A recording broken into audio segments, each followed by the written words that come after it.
Di sini saya akan mencoba menganalisis atau istilahnya menyimpulkan hasil dari kegiatan wawancara saya hari ini dan kemarin, yaitu mewawancarai 2 orang pemimpin. Yang pertama kepala sekolah saya sendiri, Bapak Utomo SPD, dan yang kedua yaitu Ibu Arina Ika dari SD Negeri 3 Tegiri, Kecamatan Batuwarno, Wonogiri, Jawa Tengah. Dan dapat saya simpulkan bahwa hasil wawancara dari beliau berdua, yaitu tentang dilema etika, sebenarnya dari kedua pemimpin itu memiliki satu hal yang menonjol dalam menyelesaikan sebuah masalah. Tetapi ketika dibandingkan harus teoritis mana begitu dalam menyelesaikan masalah. Yang dimaksudkan teoritis itu menyelesaikan masalah dengan langkah-langkah yang sudah kami pelajari di dalam sebuah penyelesaian kasus atau pengambilan keputusan. Untuk Bu Arina Ika itu sifatnya karena beliau itu lulusan dari guru penggerak dan kemudian menjadi seorang kepala sekolah. Beliau ketika menyelesaikan masalah di kehidupan nyata, di sekolahannya, dia beliau menggunakan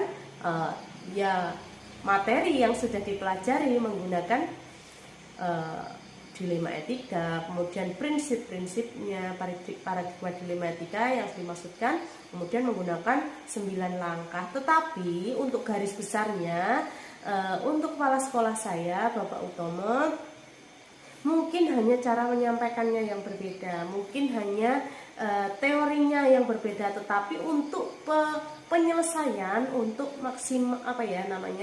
hasil akhir dalam menyelesaikan masalah itu sama. Yaitu ketika mau menyelesaikan masalah, beliau selalu mengajak rekannya gitu. Tidak diputuskan sendiri, tetapi keduanya selalu merangkul rekan kerjanya. Kemudian tinggal melihat masalah itu berhubungan dengan siapa saja, tokoh yang ada di dalam masalah itu siapa saja. Kemudian ketika menyampaikan menyelesaikan masalah itu, tentu yang pertama sudah ada di dalam cara penyelesaian masalah yang kami pelajari, yaitu mengumpulkan fakta-fakta dulu. Jadi tidak langsung menghakimi, tapi yang pertama mengumpulkan fakta, benar atau tidak masalah ini, siapa yang sepertinya benar, sepertinya salah, seperti itu fakta. Kemudian siapa saja tokoh yang terlibat di dalamnya, baru kemudian dikomunikasikan semuanya, kemudian menimbang nanti jika diputuskan seperti ini, jangka panjangnya bagaimana. Jangan-jangan cuma baik di jangka pendek, kemudian jangka panjangnya tidak baik. Dan yang ditekankan kedua beliau itu memikirkan jangka panjangnya juga. Dan terkadang memang ketika melihat jangka panjangnya itu, kita seolah-olah itu bertentangan dengan adanya aturan. Kita masih memakai hati nurani, masih memakai etika, rasa kasihan, rasa peduli, kasih sayang, seperti itu. Jadi terkadang memang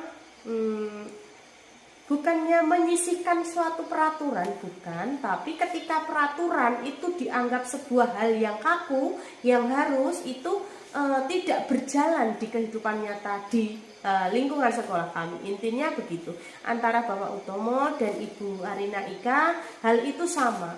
Jadi ketika harus sesuai aturan, kemudian tidak melihat sisi kasihan, kasih sayang, seperti itu sepertinya belum bisa, dan begitu. Dan ketika itu dilaksanakan, mungkin tidak akan baik untuk jangka panjangnya. Jadi untuk beliau berdua, Bu Ika dan Pak Utomo, memberikan ilmu saya bahwa segala hal itu harus dikomunikasikan, harus didiskusikan, kolaborasi dengan siapa saja yang terlibat di dalamnya, tidak memutuskan sendiri. Dan yang selalu saya ingat tadi Bapak Utomo, pemimpin itu hanya ditugaskan di dalam lingkungan sekolah itu.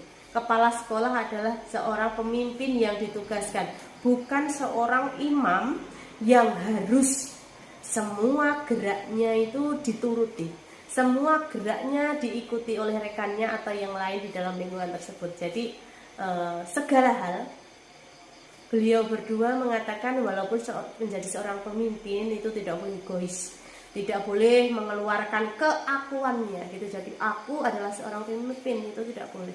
Jadi harus kolaborasi, harus diskusi. Itu yang paling menonjol beliau berdua haturkan kepada saya ketika saat wawancara tadi. Dan untuk sebenarnya di dunia nyata paradigma etika, dilema etika, prinsip pengambilan keputusan, dan 9 langkah itu sebenarnya sudah dilakukan. Cuma terkadang memang belum tahu ketika kita melakukan ini masuk ke dalam ranah yang mana. Mungkin seperti itu. Sebenarnya setiap melakukan atau mencari jalan keluar dari sebuah masalah itu sudah dipikirkan panjang lebar. Jadi tidak serta-merta sak-sae, istilahnya begitu. Tidak sak-sae untuk memutuskan sebuah masalah, tidak memikirkan yang akan terjadi nanti apa. Tidak seperti itu untuk beliau berdua. Jadi hal yang saya petik dari beliau berdua yaitu apapun itu, walau kita seorang pemimpin, segala hal harus tetap didiskusikan, dimusyawarahkan gitu. Dan dalam pengambilan keputusan harus tetap melihat jangka panjangnya bagaimana dari sebuah keputusan itu. Kemudian dalam mengambil keputusan kita tidak boleh lupa dengan asas keadilan. Kemudian kita kalau menurut saya juga tidak bisa untuk menyampingkan, untuk membuang rasa kasihan, kasih sayang, peduli dan seperti itu untuk sebuah aturan itu belum bisa.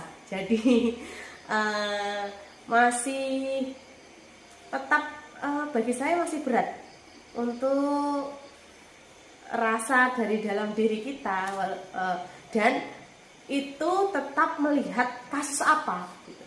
Tetap melihat kasus apa yang sedang terjadi. Ketika kasus itu benar-benar berat, ketika kasus itu benar-benar tidak bisa ditolerir lagi untuk siswa, rekan guru atau yang ada di lingkungan sekolah, itu tentu pasti harus mengikuti adanya peraturan tersebut. Tidak bisa lagi menggunakan rasa kasihan, rasa peduli dan lain-lain. Tetapi ketika cuma masalah sepele, masalah misalnya anak dalam pembelajaran kurang ini, kurang itu tetap kita menggunakan rasa kasihan, kasih sayang, peduli. Kita harus melihat kenapa bisa begini, kita harus mencari penyebabnya, akibat, sebab, itu kan harus kita cari. Tidak langsung kita ketika anak ini harus begini sesuai dengan peraturannya. Kalau untuk dunia nyata tidak bisa seperti itu. Tetapi yaitu tadi, ketika masalah atau pelanggaran yang dilakukan itu sudah menyimpang dari moral atau istilahnya pelanggaran berat, itu memang harus sesuai dengan peraturan yang ada. Mungkin itu yang dapat saya simpulkan dari hasil wawancara saya dengan dua pemimpin sekolah atau kepala sekolah. Yang menonjol adalah diskusi, kolaborasi, harus selalu bermusyawarah apapun, bukan cuma untuk masalah, tapi apapun itu, walaupun sebagai pemimpin tidak boleh egois, tidak boleh mengeluarkan aku adalah pemimpin, tidak seperti itu. Mohon maaf jika banyak kata yang salah dari saya, banyak kesimpulan dari saya yang mungkin menyimpang dari adanya materi. Saya mohon maaf. Akhir kata, billahi taufiq wal hidayah. Wassalamualaikum warahmatullahi wabarakatuh.